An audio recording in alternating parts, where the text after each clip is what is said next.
इसमें हम देखने वाले हैं चैप्टर सेकेंड को। ठीक, चैप्टर फर्स्ट की वीडियो से जो हम पढ़े हुए हैं, अगर आप लोगों ने नहीं देखा तो उसे जाकर देख लीजिए। अगर चैनल पे नया है तो चैनल को सब्सक्राइब भी कीजिए और उसके कमेंट भी कीजिए। ठीक, अगर अच्छा लगे कमेंट कीजिए। तो चलिए स्टार्ट करते हैं इसको। चैप्टर सेकेंड क्या है हमारा? Acid base and salt. I think कहने का मतलब है अम्ल क्षार लवण। ठीक, चैप्टर नेम है अम्ल क्षार और लवण। अब इसमें क्या होता है, हमें क्या है अम्ल क्षार लवण के बारे में डिटेल्स हमें स्टडी करना होता है। इनके गुण क्या होता है, उपयोग क्या होता है, ठीक, इनके रासायनिक गुण, भौतिक गुण। तो कुछ इस तरीके से हमें क्या है स्टडी करना है।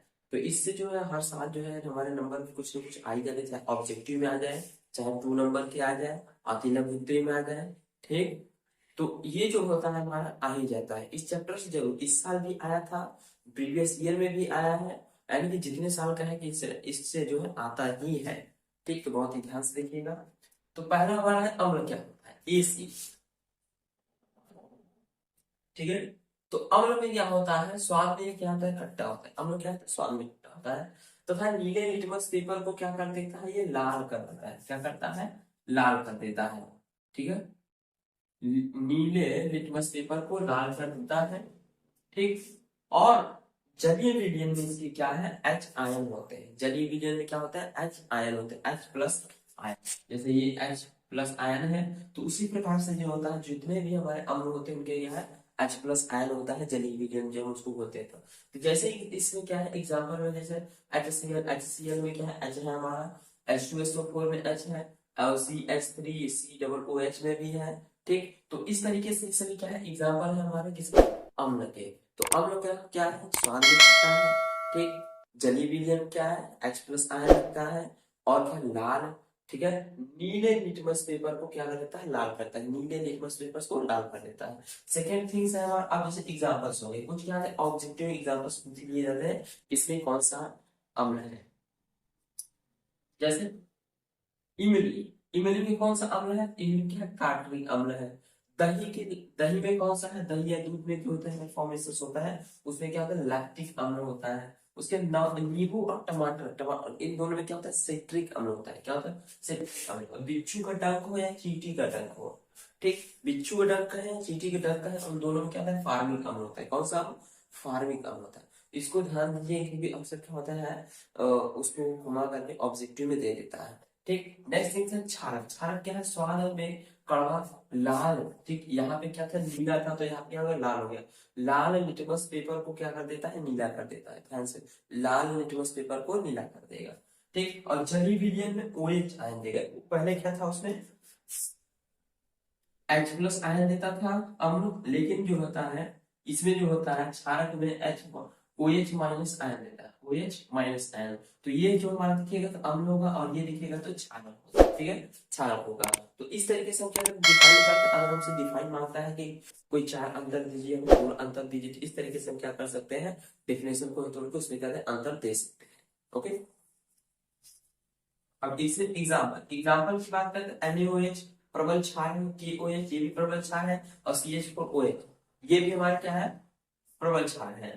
ठीक, अब नेक्स्ट है क्षारक। ठीक, तो क्षारक क्या होता है, जल में घुलनशील क्षारक को क्षारक कहते हैं। ठीक, जल में जो घुलनशील होगा क्षारक, क्या होगा क्षारक, उसे ही क्या कहेंगे हम लोग, क्षार कहेंगे। क्या कहेंगे, क्षार कहेंगे। जैसे अब कैसे पहचानेंगे क्या है हमारा, तो क्षारक और अम्ल को पहचानने के लिए हमारा क्या है 3 सूचक विधि यूज किए जाते हैं, जिसमें हमारा एक प्राकृतिक है, एक कृत्रिम है, एक जैविक सूचक है। कितने प्राकृतिक, कृत्रिम, कर्मी। ओके, तो इन सूचकों के माध्यम से क्या होता है मालूम किया जाता है कि कैसे इसमें होता है। नमस्कार प्यारे बच्चों, आप लोग बहुत ही अच्छे होंगे और अपनी प्रिपरेशन को बहुत अच्छी तरीके से कर रहे होंगे। तो आज हम लोग मिले हैं डे फर्स्ट में। ठीक है, चैप्टर जो है हमारा कौन सा है, चैप्टर चैप्टर है हमारा 2 चैप्टर। कौन सा, जिसमें हम लोग देखने वाले हैं अम्ल क्षार के रासायनिक गुण। ठीक है, क्या इससे पहले मैंने कहते हैं भौतिक गुण आप लोगों को बता दिए। इसमें हम लोग देखेंगे क्या अम्ल क्षार के रासायनिक गुण। रासायनिक गुण क्या होता है, जस्ट इसमें क्या होता है, हमें अभिक्रियाओं को अम्ल क्षार से रिएक्शन कराया जाता है। धातु से अभिक्रिया करने से क्या हुआ, धातु कार्बोनेट से बाई कार्बोनेट से कार्बोनेट से।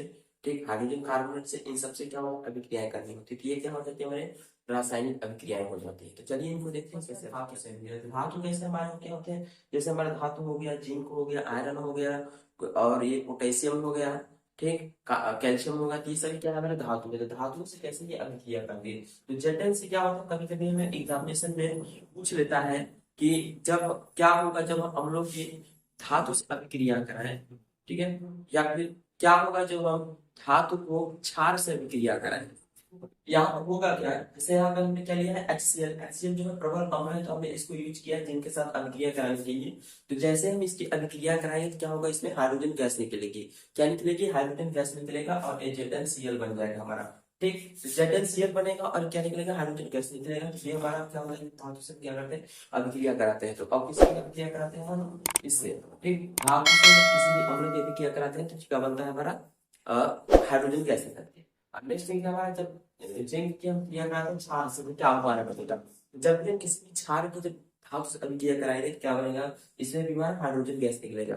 ठीक है, तो हाइड्रोजन गैस जो सिंपल सिंपल हमारा निकलेगा ही जब भी हम किसी के धातु से, ठीक है, क्षार या अम्ल से अभिक्रिया कराएंगे तो हमारा क्या निकलेगा, सिंपल सिंपल धातु निकलेगा। ठीक, उसके बाद हमारा आता है अम्ल तथा क्षार की धातु बाइकार्बोनेट से अभिक्रिया। धातु बाइकार्बोनेट क्या होता है, धातु बाइकार्बोनेट जो होता है हमारा, हाँ, कार्बोनेट, ठीक है, बाइकार्बोनेट, और एक शब्द और मिल जाता है कभी कभी, कार्बोनेट। ठीक है, ये चीज बाइकार्बोनेट और कार्बोनेट से, तो इनकी जब हम किसी से क्रिया कराते हैं, अम्ल या क्षार की क्रिया कराते हैं, तो हमारा क्या बनता है, ठीक है, ये हो जाएगा। तो ये हमारा हो गया HCl। HCl क्या है, अम्ल है। उसके बाद क्या है हमारा Na2CO3। Na2CO3 हमारा क्या है, कार्बोनेट है। जब कार्बोनेट से अभिक्रिया कराएंगे तो क्या होगा हमारा, ये Na है जो Cl को लेकर के हो जाएगा, लवण बन जाएगा NaCl और H2O और CO2। यानी कि कहने का सेंस हमारा इतना है कि जब भी हम किसी भी अम्ल या क्षार की, ठीक है, अम्ल या क्षार की धातु कार्बोनेट या धातु बाइकार्बोनेट से अभिक्रिया कराएंगे तो उसके संगत लवण बनेगा, जल बनेगा, CO2 गैस हमारी निकलेगी। तो ये प्रोसेस होता है अभिक्रिया में, और ये हमारी चीजें बनती है। ठीक है, तो क्या हम इससे जो है, जो यहाँ पे समीकरण है, समीकरण से डिफरेंशियल बना के आप लोग एग्जाम में लिख सकते हैं। ठीक, तो क्या होगा, NaHCO3 ये क्या है, बाइकार्बोनेट है, और ये क्या है हमारा कार्बोनेट है। ठीक है, H लग गया तो इसे क्या है, हाइड्रोजन कार्बोनेट बोलते हैं, बाइकार्बोनेट बोलते हैं, तो ध्यान से। ठीक, और उसके बाद NaCl H2O प्लस CO2। तो ये हमारा प्रोसेस होता है जब बनता है। ओके।